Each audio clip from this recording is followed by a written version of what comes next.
이 12장 2절은 12장 1절에 속해 있는, 그러니까 12장 1절에 영적 예배라고 말씀이 있는데, 이 영적 예배가 뭐냐를 좀 더 자세하게 설명하는, 그러니까 1절의 부속 구절이다 이렇게 보시면 좋겠는데, 먼저 우리가 보니까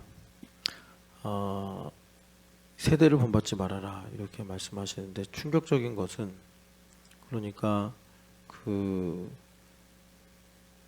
세대를 본받을 것인가 말 것인가, 이걸 우리가 생각하기도 전에 우린 이미 골수까지 세상을 본받아 버린 시대를 살고 있다.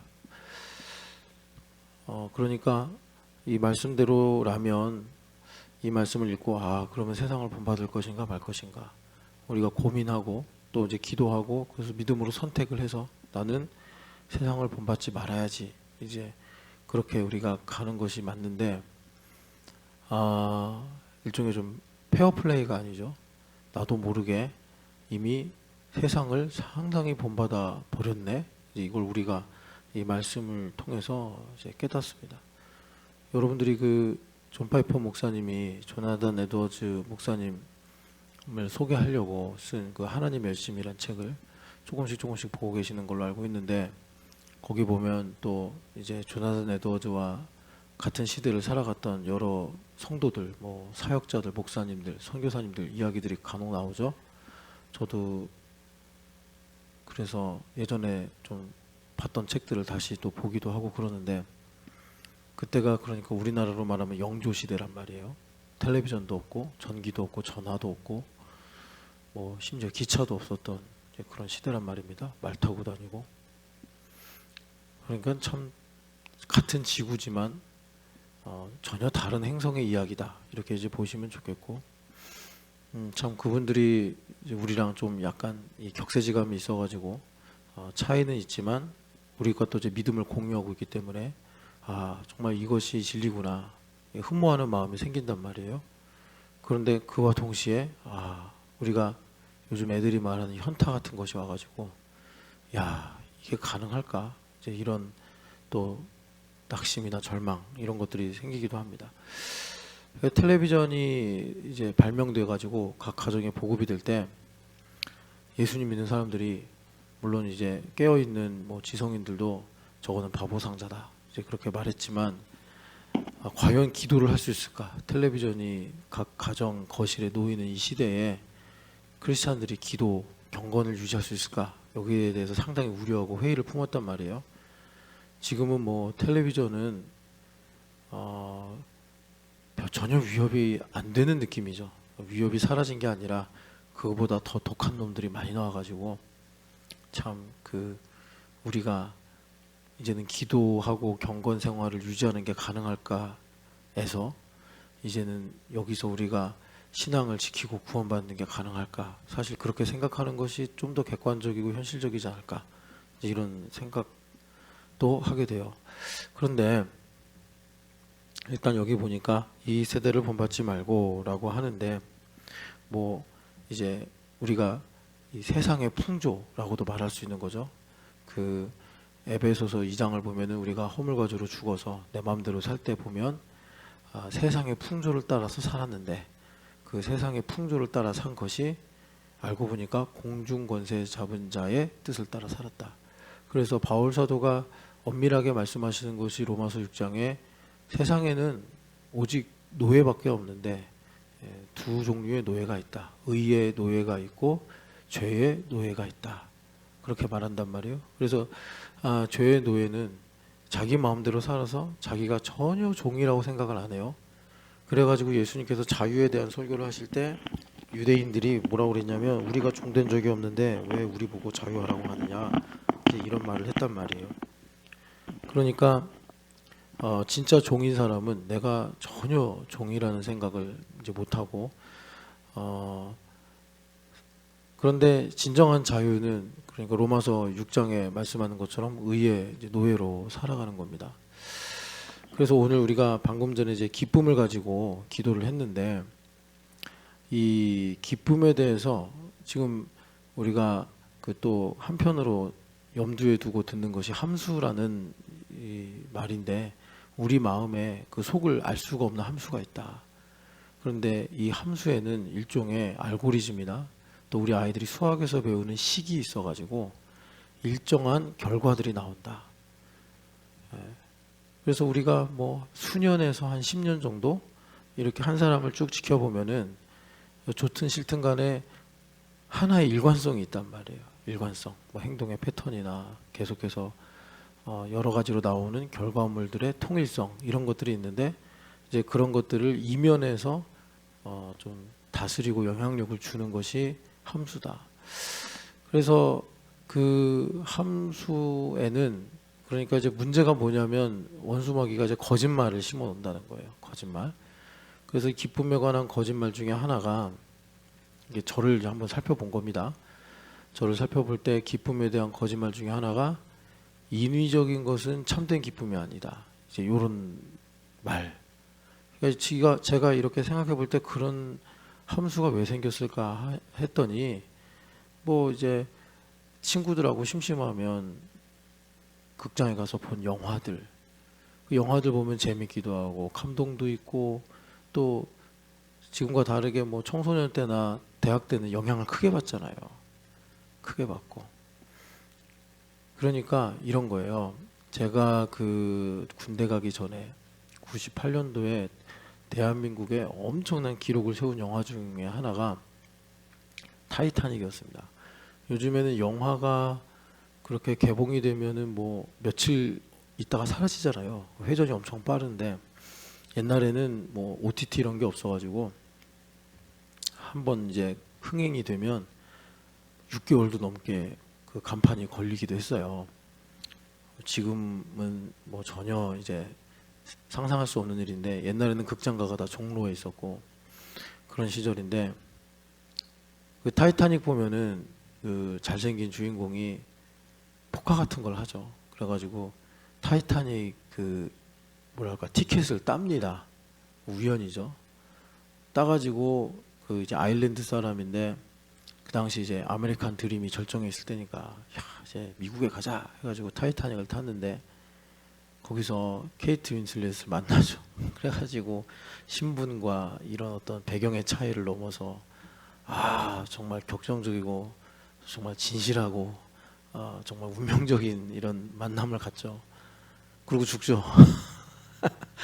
그리고 죽는데, 근데 이제 그 일로 인해서 여성이 각성을 해가지고 이제는 전통이나 어떤 인간의 허위에 매이지 않은 자유롭고 주체적인 삶을 살게 된다. 뭐 이런 이제 스토리인데, 이제 그런 것들을 계속 이렇게 내가 보고 좋아하고 하는 사이에, 내가 굳이 선택을 안 해도, 이게 문화라는 게 그렇잖아요.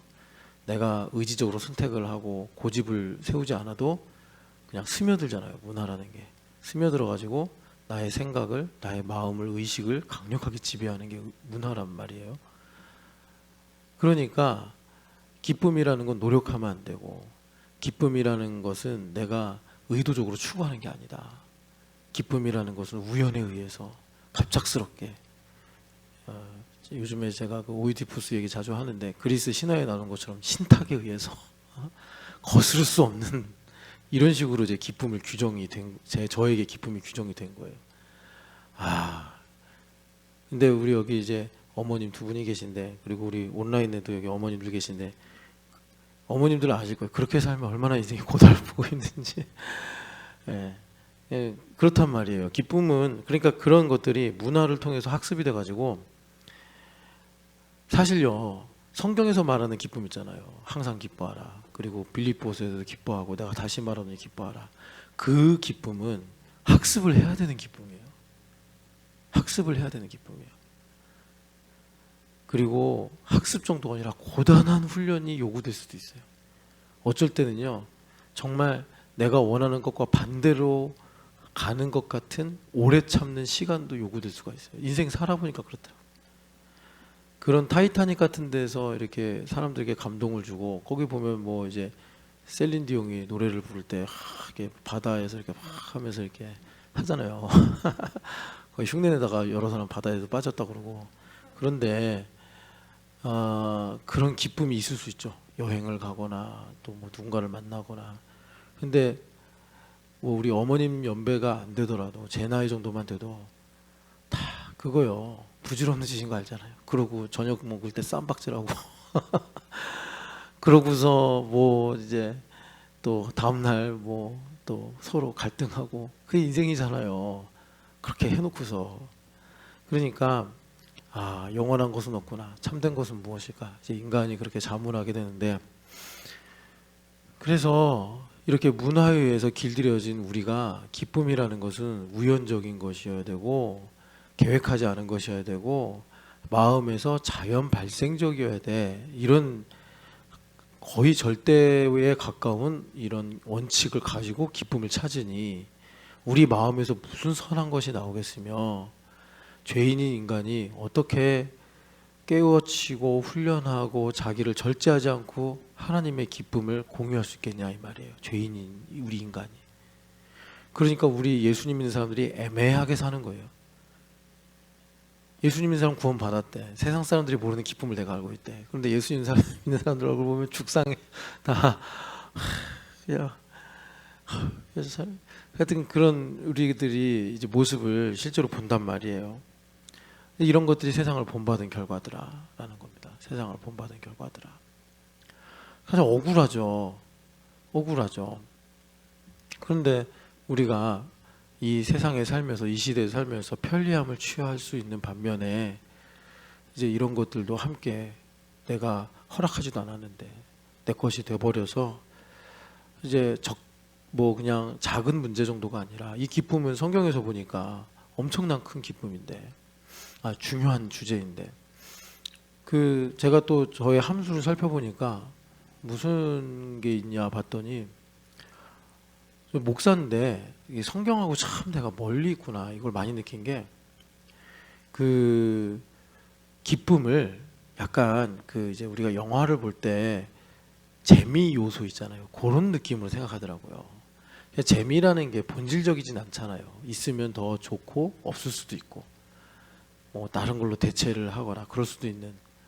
그런데 기쁨을 우리가 그냥 재미 정도, 기쁘지 않아도 이런 생각을 하는 거예요. 내가 예수님 믿으면 되지, 뭐 교회 다니면 되지. 이제 교회 왔어요. 예배하고 뭐 봉사도 하는데 기쁨이 없어. 그럼 사실 내가 지금 기쁨이 없다는 거는 살아있는 거 맞나? 여기까지 사실 의심을 해봐야 되는 문제거든요.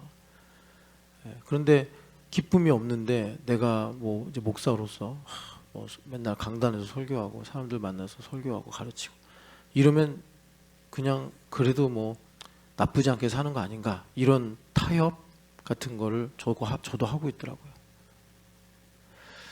하나님 우리를 사랑하셔서 내가 기쁨 없이 교회 다니고 교회 생활을 하는 것에 대해 우리 하나님은 모욕감을 느낍니다. 여러분, 이 말이 무슨 뜻인지 아시죠?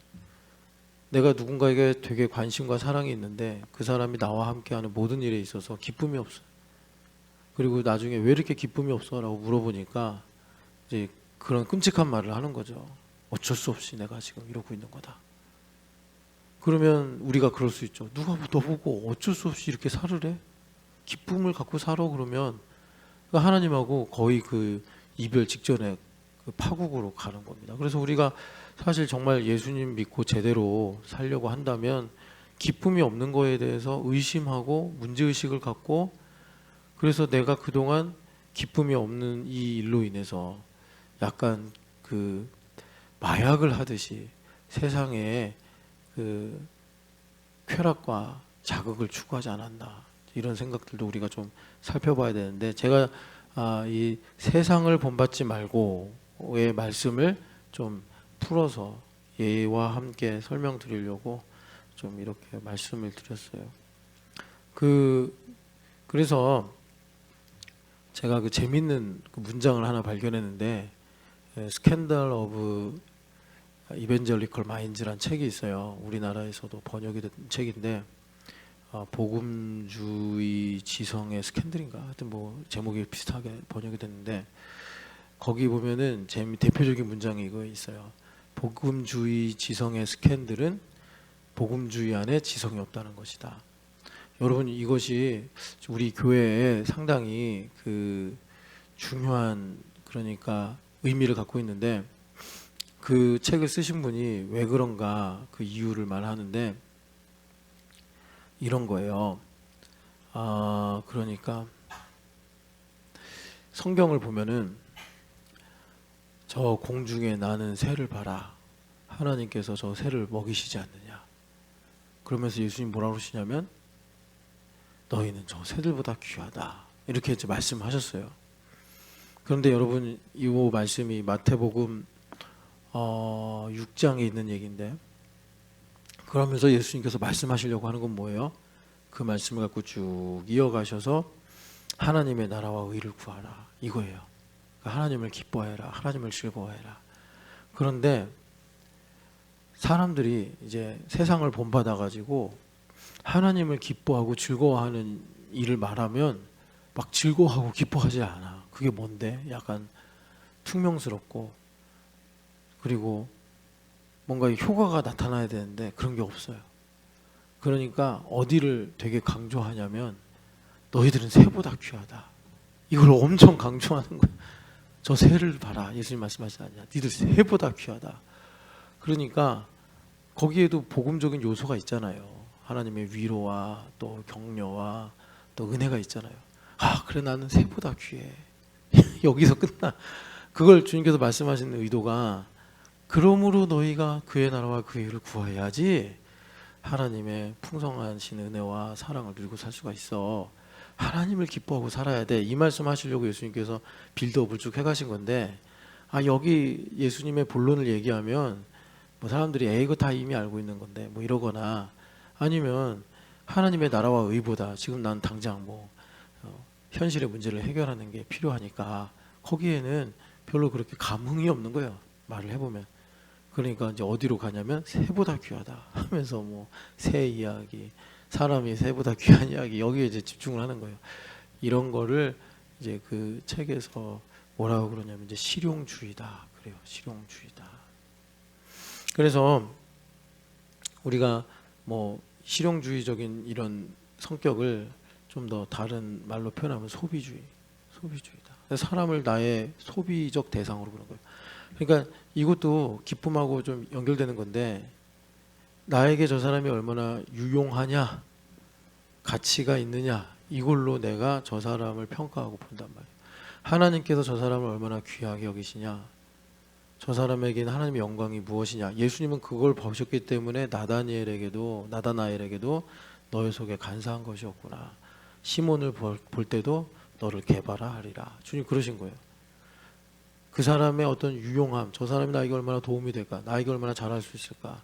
그런데 나는 그렇게 살려고 결정하거나 계획한 적이 없어. 나는 그걸 좋다고 동의한 적도 없어. 그런데 내가 세상을 본받아 버려서 내가 마트에 가서 수없이 소비하고 또 문화적으로도 그렇고 사상적으로도 그렇고 그래서 내가 소비하는 인간이 됐단 말이에요. 자본주의에 최적화된 소비하는 인간. 그러고 나서 보니까 내가 소비하면 안 되는 것까지 소비를 하고 있네. 그래서 보통 이제 고민이 있다. 그 고민을 들어봐요. 무슨 고민이냐. 이제 관계 갈등 같은 거 얘기해 보면 결국은 나를 기준으로 저 사람 틀렸다는 거예요. 나를 기준으로 저 사람 형편이 없다. 나를 기준으로 저 사람 예를 들어 유스풀하지 않다. 이런 얘기 하고 있는 거예요. 말이야 이렇게 저렇게 이제 여러 가지 말을 하지만 저 사람이 하나님을 기준으로 볼 때 기도를 안 한다. 하나님을 기준으로 볼 때 사랑이 없다. 하나님을 기준으로 볼 때 거룩하지 않다라는 근심은 나를 살려요. 그걸로 자녀를 바라보고 그걸로 우리가 서로를 바라보면 절대 그걸로 우리가 시험에 들거나 미혹이 안 돼요.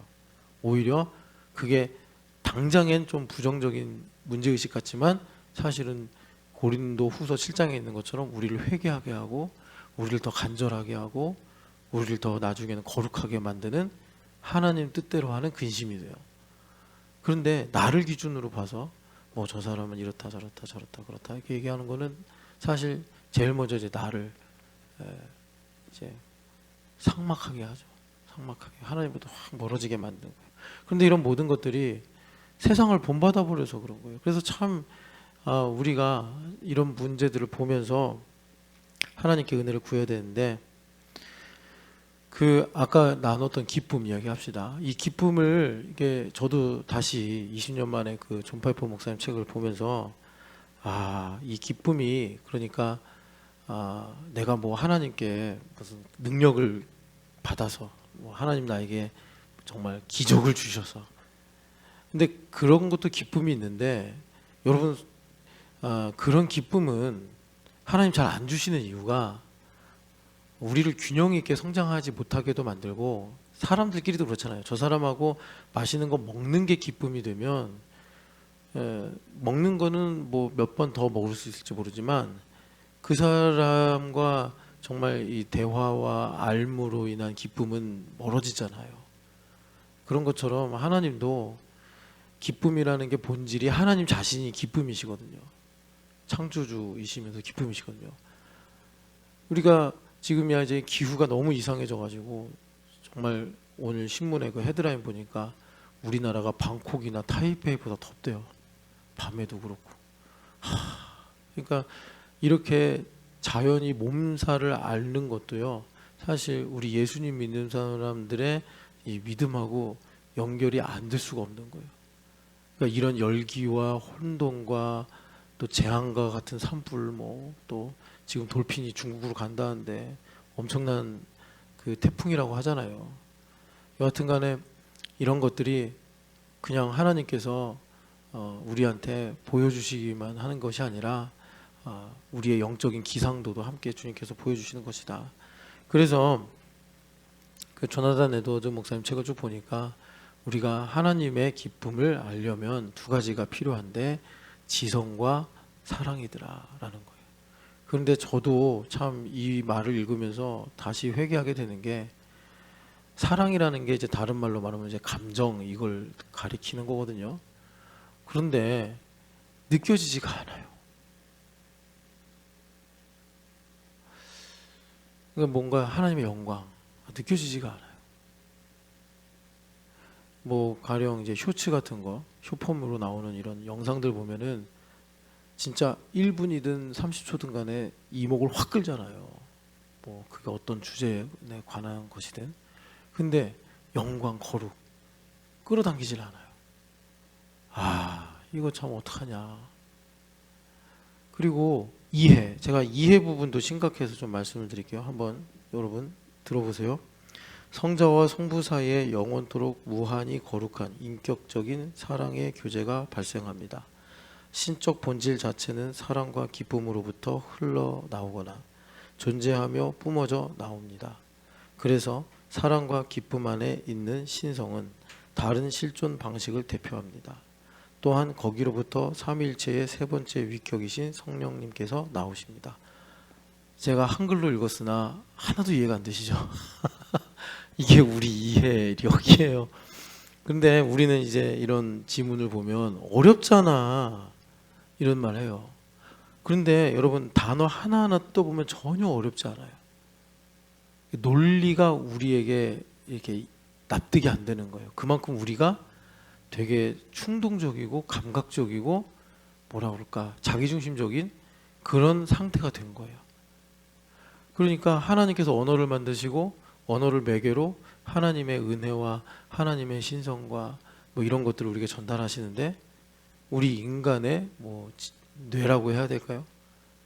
그게 세상을 본받아 버려서, 하나님께서 지금 제가 읽은 게 뭐냐면 존 파이퍼 목사님이 삼위일체는 이런 거다라고 설명한 건데, 보니까 저도요, 죄송한 말이지만 이거를 3번, 2번, 3번, 4번 정도 읽고 찬찬히 읽으니까 이런 말이구나, 겨우 이해가 돼요.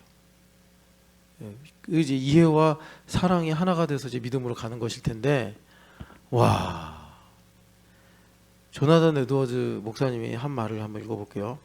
여러분, 어려워서 어떻게 이해해, 이런 거짓말에 속지 마세요. 여러분들 훨씬 더 내가 좋아하는 것들은 이거보다 어려워도 귀신같이 알아요. 내가 우리 교회에서 보니까 내가 요즘에 이렇게 몇 명 가르치면서 그분들만의 이슈가 있어서 집중해서 보고 기도하고 생각하는데 아 진짜 머리 좋은 사람이었구나. 내가 그거를 그냥 실감해요.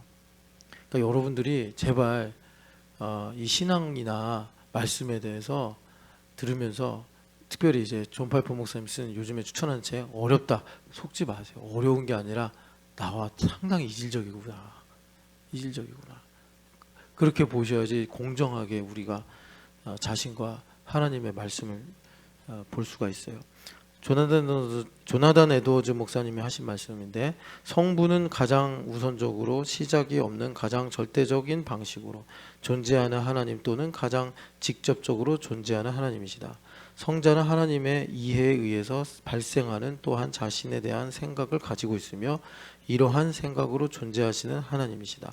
성령은 행동 속에 존재하시는 하나님 또는 하나님 자신에 대한 하나님의 무한한 사랑과 기쁨으로부터 흘러나오는 혹은 호흡해 나오는 신적 본질이다. 도대체 이게 뭔 말이야? 근데 제가 지금 일부러 삼위일체에 관한 것만 가지고 왔는데 삼위일체가 뭐예요? 하나님 그 자신이시잖아요. 그래서 우리가 이 삼위일체를 이해하고 그리고 삼위일체에 대해서 느낄 수 있어야지 우리 안에 말하자면 모든 일의 동력인 기쁨이 샘솟는데 하나님을 모르고는 우리가 기쁘다고 하는 것들은 순간적이거나 임시적인 것일 뿐이란 말이죠. 그런데 하나님은 하나님이시잖아요. 신이시잖아요. 사람이 만들어서 조악하게 막 화냈다가 막 지들끼리 싸웠다가 하는 그런 신이 아니라 정말 이전에도 없었고 이후에도 없으신 하나님이시잖아요. 그런 하나님을 쉽게 말할 수는 없잖아요. 그런 하나님을 우리가 간편하게 또 뭐라 그럴까 우리가 다루기 쉽게 그렇게 표현할 수는 없잖아요. 우리가 하늘을 보려면 고개를 들고 이렇게 위를 향하듯이 우리의 이해력이 그렇게 하나님 계신 곳을 향해야 되는데 이미 우리가 너무 감각적이고 쉽고 편리하고 실용적인 거에 노출되다 보니까 그러다 보니까 하나님은 누구신가에 대해서 최소한으로 말하는 이런 이제 일종의 글이나 표현도 어렵다. 왜 이런 걸 알아야 돼? 이런 생각을 우리가 갖게 되어서 참 진리로부터 멀어지고 있다. 이게 지금 여기 바울 사도가 말씀하신 이 세대를 본받지 말고에 이제 담긴 의미다. 그런데 여러분 복음이 있습니다. 복음은 뭐냐면 이런 모든 것을 그러니까 이제 우리가 이루어진 걸 뭐라고 그러냐면 삼일체 안에 거한다 그런 거거든요. 이걸 이해하고 이걸 느끼는 것을 삼일체 안에 거한다. 우리 안에 거하라. 그러니까 예수님 이렇게 말씀하셨잖아요. 그들이 하나 되어 우리가 하나인 것 같이 그들도 하나가 되어 우리 안에 거하게 하소서. 이렇게 기도하셨단 말이에요.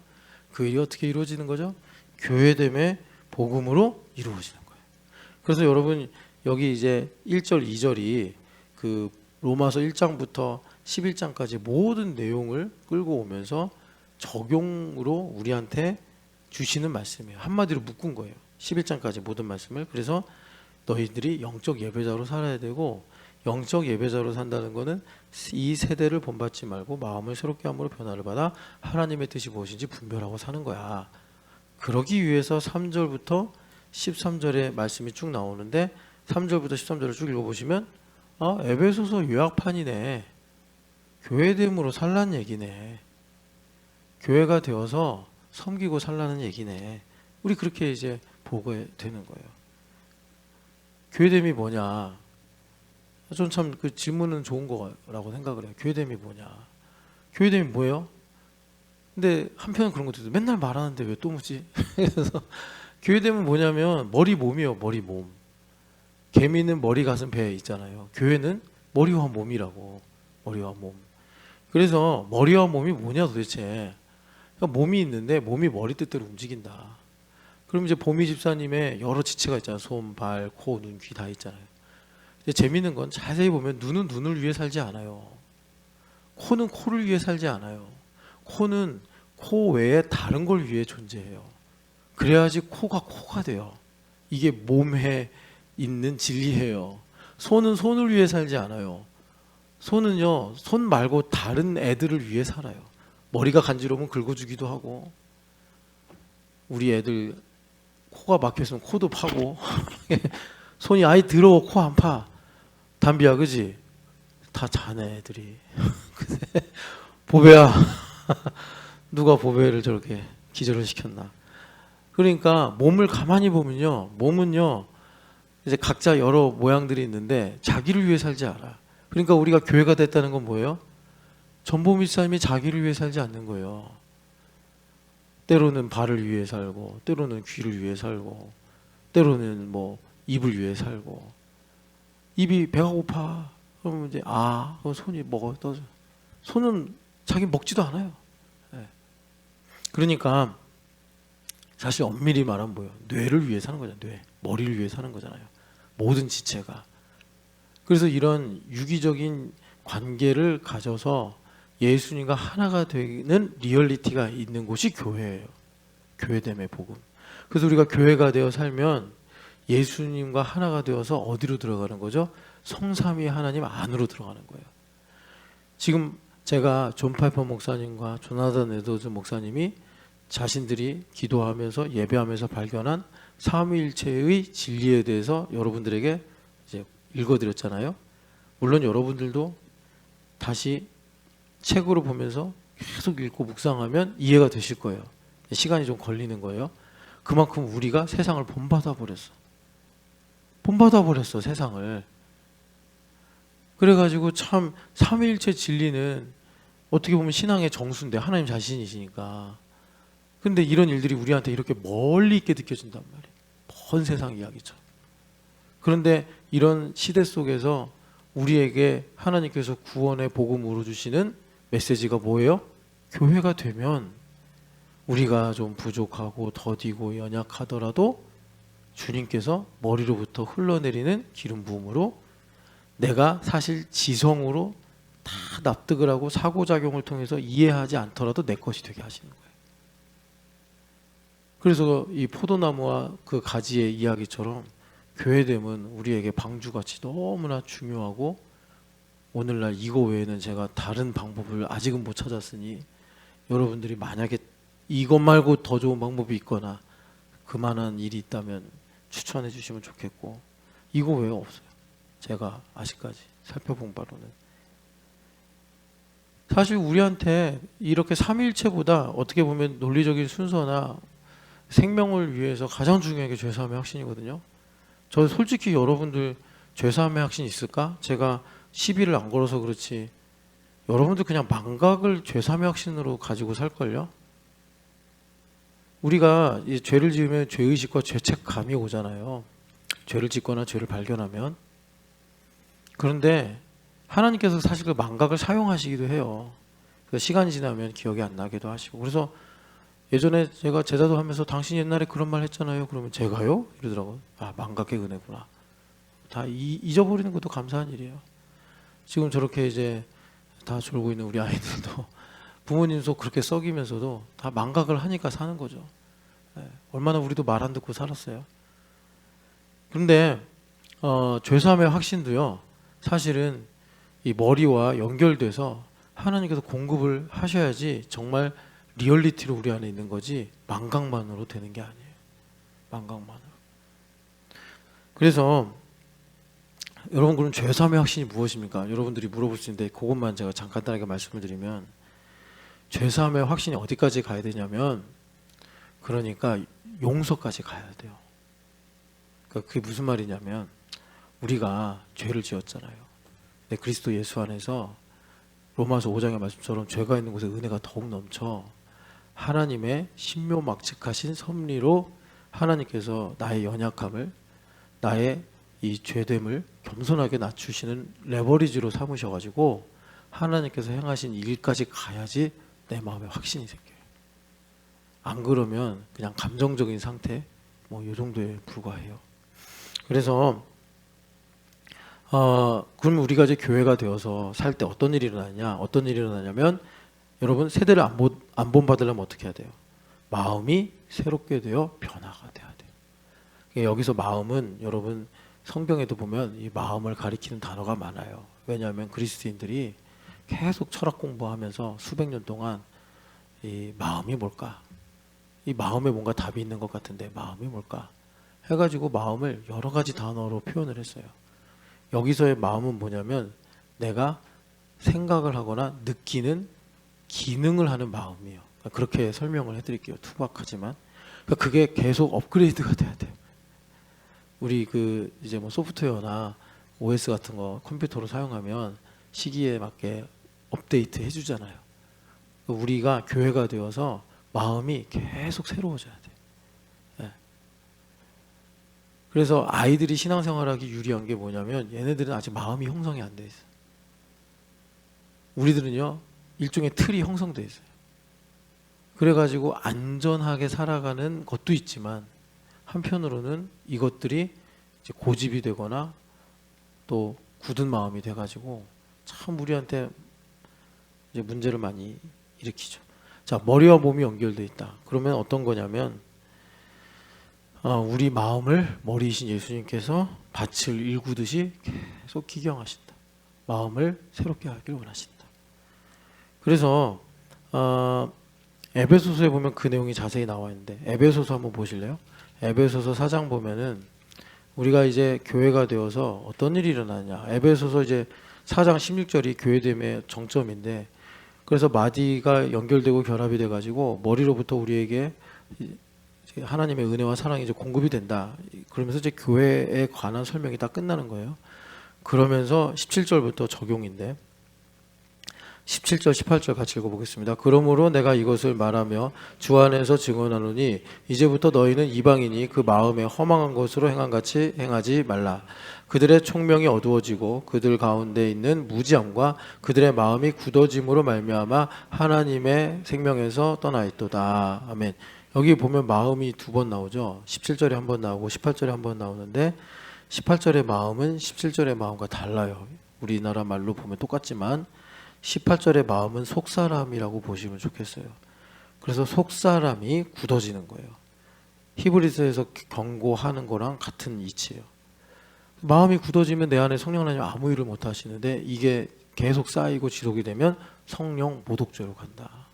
그래서 이렇게 마음이 굳어지는 이유가 뭐래요? 17절에 보니까 마음이 허망하기 때문에. 마음이 허망한 게 아까 제가 존 파이퍼 목사님하고 조나단 에드워즈 목사님이 삼위일체에 관해서 그분들이 은혜를 받고 쭉 썼는데 그게 우리가 마음이 허망하니까 그러니까 무슨 말이에요? 마음이 공허하다 이런 게 아니라 여기서의 마음은 아까 로마서 12장 2절의 말씀처럼 생각하고 느끼는 기능을 하는 마음인데 중추신경과 같은 마음인데 그 생각하고 섬세하게 느끼는 그 마음의 기능이 그러니까 작동을 제대로 안 한다는 거죠. 하나님으로부터 멀어져서 하나님으로부터 은혜가 공급이 돼야지 이해력도 깊어지고 섬세해지는데 그런 것들이 세상 것으로 오염되다 보니까 확증 편향이 되고 선입견이 생기고 좁아지고 퇴보되고 그래가지고 결과적으로는 마음이 굳어졌다. 이게 예수님 믿기 전에 에베소 사람들을 향해서 바울 사도가 너희들이 옛날에 이랬지 않았냐 하는데 오늘 우리가 나를 돌아보면서 나에게도 적용이 되는 거죠. 그래서 이제 교회 다니면서 너희들이 이제 이렇게 배우지 않았다. 20절에 말씀하시면서 교회 다니면서 그럼 우리는 어떻게 되는 거냐. 이런 마음이 21절부터 24절 읽어보겠습니다. 진리가 예수 안에 있는 것 같이 너희가 참으로 그에게서 듣고 또한 그 안에서 가르침을 받았을진데 너희는 유혹의 욕심을 따라 썩어져가는 구습을 따르는 옛사람을 벗어버리고 오직 너희의 심령이 새롭게 되어 하나님을 따라 의와 진리의 거룩함으로 지으심을 받은 새 사람을 입으라. 아멘. 그래서 새 사람이 되는데 새로운 정체성, 새로운 능력을 갖고 살아가는데 그게 뭐가 바뀌어서요? 여기 보면 오직 심령이 새롭게 돼요. 여기 심령으로 번역된 게 17절의 마음하고 똑같은 단어인데 한글로는 다르게 번역이 된 거예요. 그러니까는 여기 심령이 새롭게 된다. 아까 전에 로마서 12장 2절에 너희들이 마음을 새롭게 함으로 변화를 받아. 그 마음이 여기 심령이에요. 그러니까 우리가 교회 다니면서 놓치지 말아야 될 게 머리와 몸의 관계라고 그랬는데 왜 예수님께서 나를 머리와 몸으로 그러니까 예수님의 몸으로 삼으셔서 머리의 뜻대로 움직이게 하시는가? 마음 바꾸시려고요. 마음을 새롭게 하시려고. 그래서 나를 새로운 사람, 원래 하나님의 형상으로 회복시켜 주시려고. 그래서 이 땅에서 정복하고 다스려라 하신 하나님 말씀이 이루어져서 이 땅에서부터 천국 생활을 하시게 하시려고 주님께서 교회가 되게 하셔서 우리 마음을 변화시켜 주시는데, 이 마음의 변화가 뭐냐? 이제 가장 큰 물줄기가 바로 자기 중심에서 하나님 중심으로 바뀌는 거예요. 자기 중심에서 하나님 중심으로 바뀌는 건 뭐예요? 이겁니다. 예를 들어서 여기 김 목사님, 전보미 지사님 계신데, 전보미 지사님이 김 목사님을 볼 때 항상 자기를 중심으로 생각했어. 남자와 여자니까 이건 너무나 당연한 도식이에요. 그럴 수밖에 없어요. 네. 그런데 전보미 지사님이 마음이 계속 새롭게 되니까 김진춘 목사님과 자신의 관계를 자신과 하나님의 관계로 보면서 김진춘 목사님을 하나님 중심으로 보게 되는 거예요. 그러면 어떻게 되느냐? 김진춘 목사님 예수님 믿는 사람이니까 하나님께서 저분을 사랑하려고 작정하신 바가 있거든요. 그게 아무리 손톱보다 작다 하더라도 그거는 극대화되고, 그리고 하나님께서 우리의 죄를 간과하신다고 그러잖아요. 용서하신다, 덮어주신다, 이런 말씀인데 그런 이해로 이제 보게 되는 거예요. 거기서 새 사람이 돼서 삶이 변화되고 우리의 삶에 하나님께서 주시는 은혜가 풍성해지는 겁니다. 그래서 우리 예수님 믿는 사람들은 모든 부분에서 어둠이 드러날 때, 물론 우리가 이제 두려울 수도 있고 당황스러울 수도 있겠지만 궁극적으로는 하나님께서 이 어두움을 빛으로 바꾸시겠구나 하는 긍정적인 마음을 가질 수가 있는 거예요. 그래서 교회에서 이제 예수님께서 이런 일을 하시려고 5장 13, 14절 마음을 새롭게 함으로 변화를 받아, 이거를 이제 교회됨으로, 교회 말고는 마음을 바꾸는 거 없습니다, 여러분. 교회 말고는 없어요. 예수님께서 만약에 오살리 기도원의 머리가 되셨다, 기도원이나 수도원의 머리가 되셨다, 그러면 거기 가서 마음 바꿀 수 있어요. 그런데 성경에 보면 어디에도 교회 말고는, 교회에 모이는 사람이 정말 뭐 한 대여섯 명밖에 없는 그런 교회도 있잖아요. 그러더라도 거기 예수님 머리 되시면 마음 바뀌는 역사가 일어나는 거예요. 그런데 사람이 많이 모여도 연결되고 결합이 되는 게 없으면 안 되는 거죠. 5장 13, 14절 읽어보겠습니다. 그러나 책망을 받는 모든 것은 빛으로 말미암아 드러나나니 드러나는 것마다 빛이니라. 그러므로 이르시기를 잠자는 자여 깨어서 죽은 자들 가운데서 일어나라. 그리스도께서 너희에게 비추이시리라 하셨느니라. 아멘. 그래서 주님께서 어떻게 하시는 거예요? 예수님 요한복음 보면 계속 자기를 빛이라고 많이 말씀하잖아요. 요한복음 8장에서도 12장에서도 9장에서도 자기는 계속 세상의 빛이라고 하시잖아요. 1장에서부터 빛이라고 하시잖아요. 말씀 안에 생명이 있어요. 생명은 사람들의 빛이라. 3장에서도 사람들에게 빛이 비추되 사람들이 빛을 미워하고 어둠을 사랑하였다. 예수님 여전히 빛이세요. 그래서 예수님께서 비추신다고, 그럼 어떻게 돼요? 우리는 죄인이니까 어둠이 드러나는 거예요. 그럴 때 어떻게 해야 돼요? 은혜를 우리가 고백하면서 완고해지는 쪽으로 가는 게 아니라 우리가 새로워지는 쪽으로 가야 된다. 그러면 이제 빛을 비추신다는 게 주님께서 우리가 등산할 때 랜턴 켜고 가는 것처럼 그렇게 갑자기 확 빛을 비추시는 게 아니죠. 어떻게 하는 거예요? 제가 예를 하나 드릴게요. 어떤 분이 이렇게 지내다가 소개팅을 해가지고 결혼을 하게 됐어. 그래가지고 뭐 이제 목사님 저 결혼할게요. 뭐 결혼해도 될까요? 막 이런 질문을 해. 그러면 결혼이라는 게 뭐 그냥 물건을 샀다가 마음에 안 들면 반품하고 그러는 게 아니잖아요. 정말 인생을 뒤집어 버릴 수도 있는 문제잖아요. 진지하고 중요한 문제죠. 그러니까는 평소에 얘기하던 거랑 좀 더 다른 차원으로 접근이 되죠. 그러면서 저랑 얘기할 때 부딪힘도 생기고, 저랑 얘기할 때 여러 가지 이제 뭐라 그럴까, 그분이 평소에 드러내지 않았던 생각이나 마음도 드러나죠. 실제로 저는 그래서 그런 말도 들었어요. 그 결혼 자기 뭐 얘기하는데 이제 불리한 얘기들 나오죠. 이제 그런 걸로 말하다 보면. 그래서 하나님께서 제게 주신 은혜가 뭔데요? 저 이 얘기까지 들었어요. 그래서 제가 이야, 그런 생각도 갖고 있었구나. 그런 게 주님께서 빛을 비추시는 거예요. 우리가 이 어둠의 습성을 갖고 있기 때문에 어둠을 안 드러내려고 하는 이런 관성도 있고, 뭐 그래요. 또 어른들은 그런 거 잘하고. 그런데 주님께서 은혜를 베푸시면 어떤 안정적인 틀을 막 주님께서 이렇게 이제 방금 전에 결혼이라는 것도 그렇고, 뭐 갑자기 실직을 하거나 갑자기 무슨 뭐 이렇게 인생에서 위기나 기회가 오거나 뭐 그런 것들, 그래서 막 틀이 이제 막 흔들릴 때 있잖아요. 그럴 때 그동안은 수비를 잘해서 한 골도 안 먹었는데 갑자기 새로운 전술과 상황이 생겨버리니까 이 수비 이 대열이 이제 흐트러지는 거예요. 그동안 자기가 이렇게 딱 드러나면 안 돼, 가만히 있어 했던 생각들이 이제 막 올라오는 거예요. 그렇구나. 그래 주님께서 그렇게 드러내시는 거예요. 그런데 주님께서 그걸 드러내시는 거는 우리를 지적하고 정죄하시려고 드러내시는 게 아니라 우리의 삶을 넓히시고 우리의 삶을 온전케 하시려고 빛으로 인도하시려고 주님께서 드러내시는 거더라. 그런데 여기서 중요한 거 아까 죄사함을 망각으로 가져가시면 안 됩니다 했잖아요. 그러니까 죄사함의 확신이 없으면 10중 8구 뭐 10중 19라고 해도 돼. 완고함으로 가요. 제가 이거는 우리 교회에서 매번 겪는 거예요. 평소에 죄사함의 확신이 분명했어야 되는데 사실 여기 13, 14절에 말씀하시는 책망을 받는 것은 빛으로 말미암아 드러나는 것이라 주님께서 드러나는 것보다 빛이다. 또 죽은 자들 가운데서 일어나라. 그리스도께서 너에게 비추이시리라. 이 말씀이 이루어지는 것이다. 그러니까 빛이 비춰지면은 창세기 1장처럼 천지창조가 되듯이 우리 삶에 하나님께서 회복을 주시고 부활의 능력을 주시는 신호탄인데 평소에 죄사함의 확신이 없으니까 빛이 비추어져서 어둠이 드러날 때 이제 마음이 굳어지는 쪽으로 가는 거예요. 죄사함의 확신. 그러니까 여러분 육체가 편하게 신앙생활하면 안 돼요.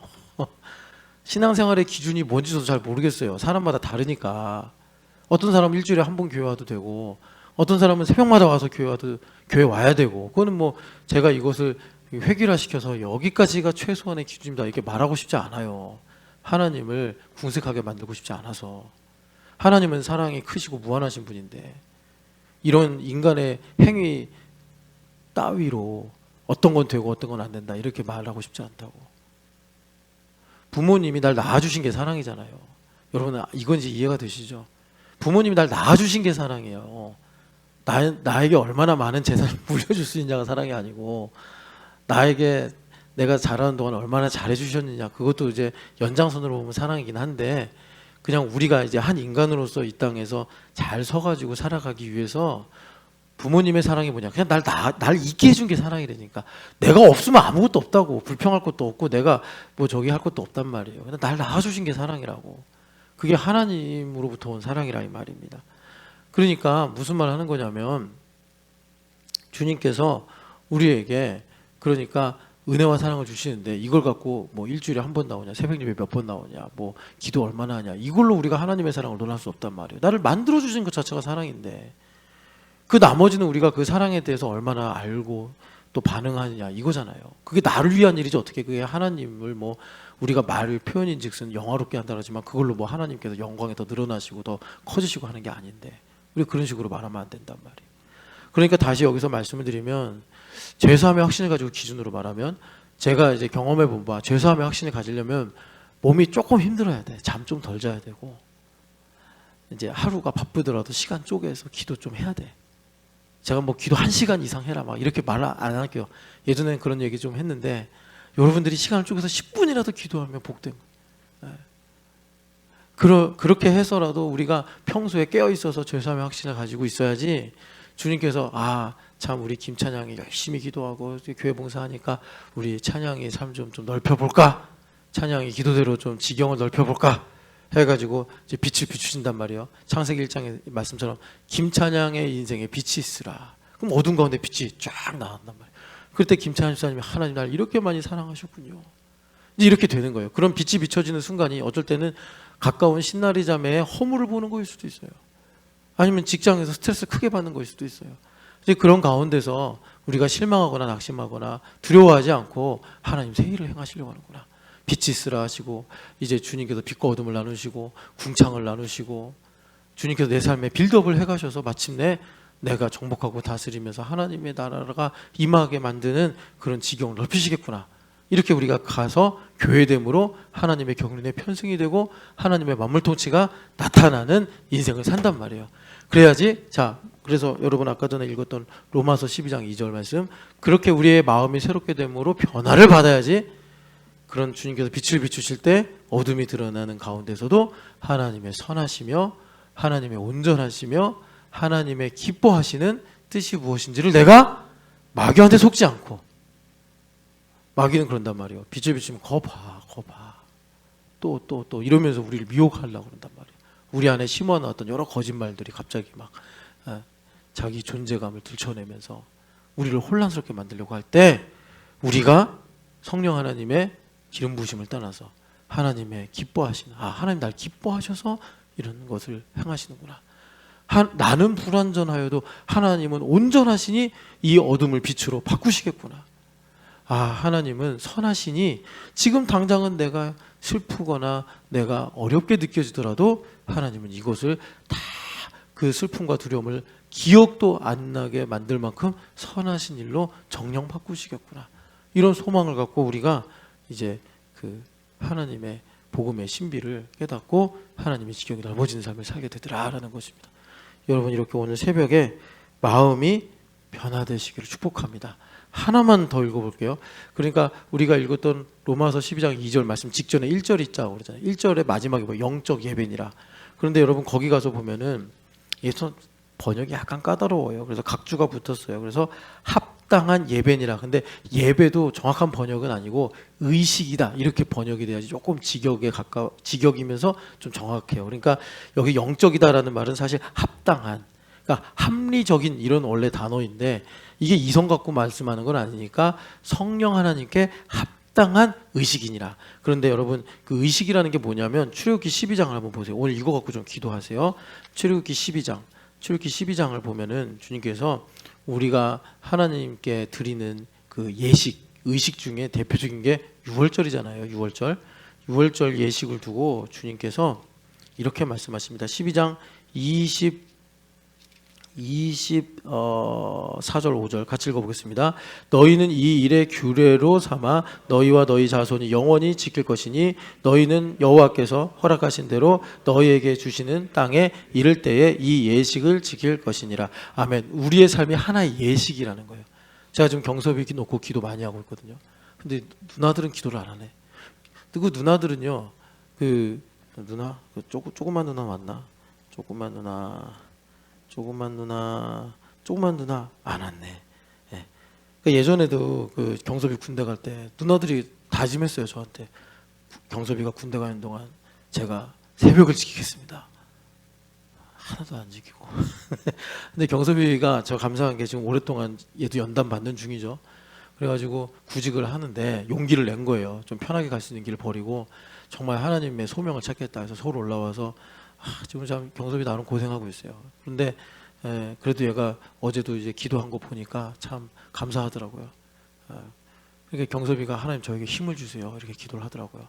근데 참 희보가 뭐냐면 얘가 하고 싶은 일을 찾았어요. 제가 들어보니까 경섭이랑 한 2시간 얘기했거든요. 자기가 하고 싶은 일에 대해서. 근데 정말 경섭이한테 잘 어울리는 일이더라고요. 그래서 이제 거기에 집중해서 알아보고 있는데 좋은 기회를 하나님 주시겠죠. 그런데 경섭이가 그 구직하는 게 여기서 하나의 예식이에요. 우리 삶에 우리가 이제 구체적으로 하나님 저 직장이 필요합니다. 저 이런 게 돼야 됩니다. 저 지금 이런 문제를 해결해야 됩니다 할 때 하나님께서 우리에게 일종의 예식을 주신다고. 예식. 근데 그 예식이라는 게 내 마음대로 뭐 그냥 아무렇게나 한다고 되는 게 아니라 규례대로.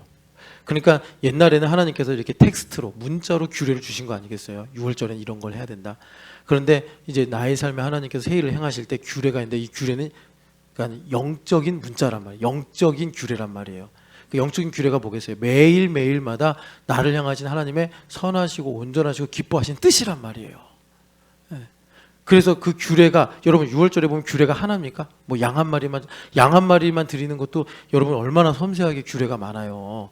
그렇게 주님께서 우리에게 섬세한 삶의 규례, 성령 하나님으로 말미암은 영적인 규례들을 주실 때 그 문제에 대한 답이라든가 하나님의 말씀의 성취라든가 그런 것들이 나에게 이루어진다라는 것입니다. 그래서 바울 사도가 이런 것을 염두에 두시고 영적 예배니라 이렇게 말씀하신 거예요.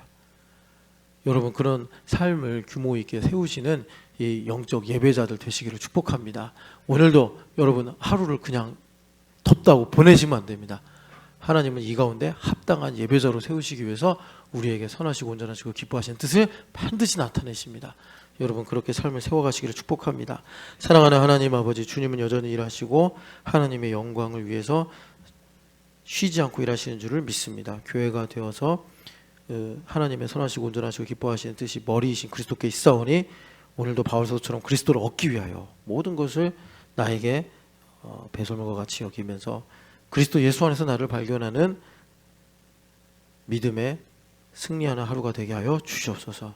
하나님 아버지, 교회됨의 복음을 통해서 주님께서 우리에게 삼일체 안으로 하나님 나라 안에 들어가게 하시는데, 하나님 오늘도 그 길로 나의 발걸음을 인도하여 주시옵소서.